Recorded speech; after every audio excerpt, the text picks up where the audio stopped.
that at some point y'all got to talk to Democrats. Yeah, well, look, and here's the thing, though, and I said this on Hannity last night, which is when you have Democrats that won't sit down with us to work to just solve the most basic fundamental duties of government. For example, we have a member of our own delegation from Texas, a Democrat, who got carjacked 9 blocks from where I'm standing right now. 9 blocks. They won't do anything about crime. They're not going to do anything about the border while Texans die from fentanyl poisoning and our ranches get overrun and migrants get abused. They're not doing anything about blank checks to Ukraine. They're not doing anything about $2 trillion deficits. They don't care. They just sit back and say the status quo is just fine. Spend more money. Leave our borders open. Leave our communities unsafe. So you have 221 Republicans who are trying to figure out how to make this work. And how many of you have families? Do you control every member of your family? Right. These are independent members of Congress from the whole country. And if 5 or 10 disagree, you got to figure out how to make it work because we're getting no help from our Democrat colleagues. So I don't mind that this is messy. What I do mind is that we not win. I want to go figure out now how to go win. And that's the kind of the thing. It's, I don't mind. I mean, granted, look, there's things that you can criticize McCarthy on. There's things I criticize Gates on as well, like including the timing. Sure. And, if you're going to get mad at one side talking to Democrats, and let's talk about 8 Republicans talking to Democrats in order to have this happen. I mean, there has to be consistency. But to have a game plan, that's where, I remember back in the Tea Party days, and your colleague, Thomas Massey, was speaking about this. They had a plan. They had a backup plan and a backup plan to that one when they went at John Boehner. Well, look, and I'm not going to talk about the games. I'm not going to go down the road. You can and others about criticizing the 8 or not. My view is that you have 8 members of Congress who used a tool at their disposal, expressed their discontent with the fact that so far this year, all we've really tool that McCarthy gave them, by the way. And it was a part of the negotiation. And look, I think that tool should stay there, to be clear. I just don't think we should use it that often, okay? Right. And I want to have it there in the break the glass kit. I think that glass was broken prematurely here. I expressed that view. I didn't prevail. So now we have the position that we have. We've got to stop getting around and arguing about rules that nobody cares about. We've got to argue about inflation, about the border, about getting the job done. We need a speaker. We need a speaker by next week. We need a speaker who can lead. We need to actually get the job done. That's what we were hired to do. And you guys were talking with Congressman Chip Roy via Skype. He's in D.C. still. He's in the swamp, still dealing with the swamp. But you all go on recess for a week, and then are you guys going to stay in D.C.? Is that going to happen? Well, last night my position was we should not adjourn. I made that clear. We did not. We have now lost a quorum in part because Democrats are going out for Senator Feinstein's funeral. That was already going to be a problem for Thursday. I think Republicans should have stayed in town for us to work this out and choose our speaker. Obviously, we have a president pro temp. We have leaders that are trying to figure it out.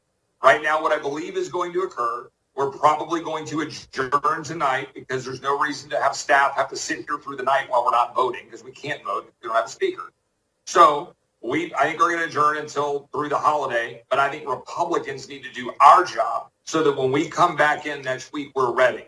So my message to Republicans is we've got to figure out the speaker by next Tuesday, and we need to roll. Now, who is that going to be? I know Jim Jordan has said reluctantly that he'd consider it, although I think he likes where he is in the catbird seat with oversight. You have Steve Scalise, others, maybe you. Your name has been tossed out quite a bit. Would you do it if you were nominated? Would you do it? Well, look, I don't. People ask me that question, and my focus right now is how to get us unified on where we can go. Jim Jordan's a friend, Kevin Hearn's a friend, Steve Scalise is a friend. I've been meeting with them, talking to my colleagues about where we go. It is going to take a holistic conversation to see where we can land on getting 218 agreed to.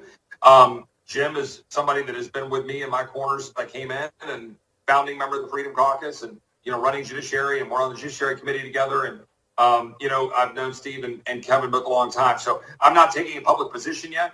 I do have my views, but I think we need to figure this out in the family. It's tenuous. We just had a blow up. We as a family need to figure out where we're going to land, and we need to be unified. We don't need multiple rounds of votes. We need to figure out who the speaker is, come out, elect the speaker, slam the gavel down, and go straight to committees and straight to votes on the rules on the energy and water appropriations bill on the floor next Tuesday. That's what we need to do.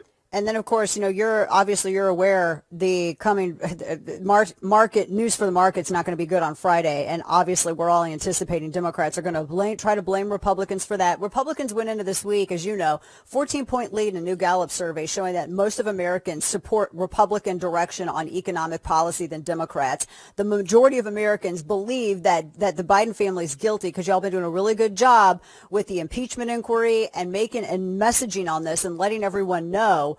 How do we get over this stumbling block, get back on track with focusing on these bigger issues? And then the second part of this question is this bust up after, the proverbial Humpty Dumpty falls, can it be put back together again? Because it seems like there's some deep, long-standing tension in the party. Is that something that can be bridged over? Well, it has to be. And of course, there's deep, long-standing tension in the party because the party has been doing a pretty crappy job my entire lifetime, to be honest. No. I mean, seriously, name the things you think the Republicans in Congress have done a great job on in the last 30 years. Stalling. Go down the list. Not much, right? Right. So my point being, of course there's a deep-seated tension. We're trying to change this place, and it's hard. We're trying to break it back and get it back on track. So we have to come together, get behind the speaker, and do our job because we have no other choice, right? I mean, that's what you do. And look, I've said this before. Leadership is something you observe. Leadership is something that you can see.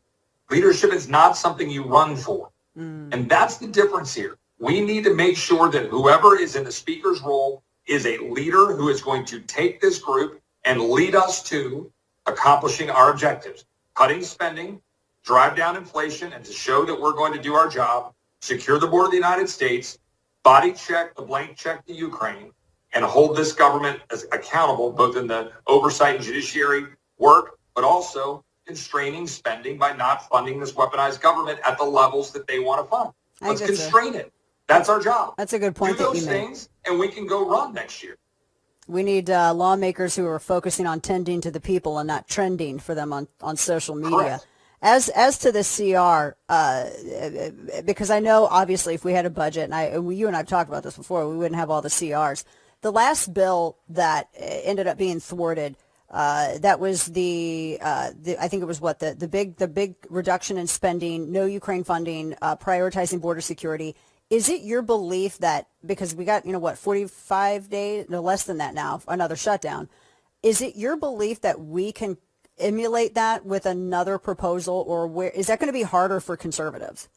Well, I think this is where it gets difficult because we're losing time. Like some of my colleagues were wed to having to move the appropriations bills without having a stopgap cut to spending. That was the difference. Everybody kept calling it a CR. It was not a CR. It was a 30% cut for a month that would have saved $10 billion and would have passed H.R. 2. It would have put the Democrats in a box on the border.